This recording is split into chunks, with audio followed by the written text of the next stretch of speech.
আসসালামু আলাইকুম রহমতুল্লাহ। সম্মানিত কোয়েল পাখি খামারি ভাই বোন, এখন ফজরের আগ সময় উঠেছি। আজকে আমার এই পাখিকে রানীক্ষেত ব্রঙ্কাইটিস ভ্যাকসিন দেব।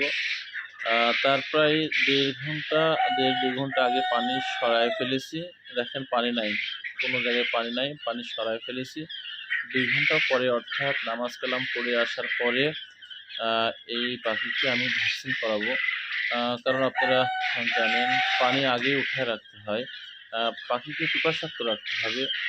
পানি থাকা অবস্থায় যদি সঙ্গে সঙ্গে পানি উঠায় আবার পানি দেন, তাহলে পানি কম খাবে। জানেন, ভ্যাকসিনের পানি সীমাবদ্ধ সীমার মধ্যে সেবন করাতে হবে, সেটা প্রায় 2.5 থেকে 3 ঘন্টা। আহ, সেই জন্য পানিটা আগে উঠাই ফেলতে হবে, যাতে পাখি পিপাসার্ত থাকে, ওই ভ্যাকসিনের পানি দেওয়ার সঙ্গে সঙ্গে পানি সেবন করে ফেলতে পারে 3 ঘন্টার মধ্যে। আসসালামু আলাইকুম।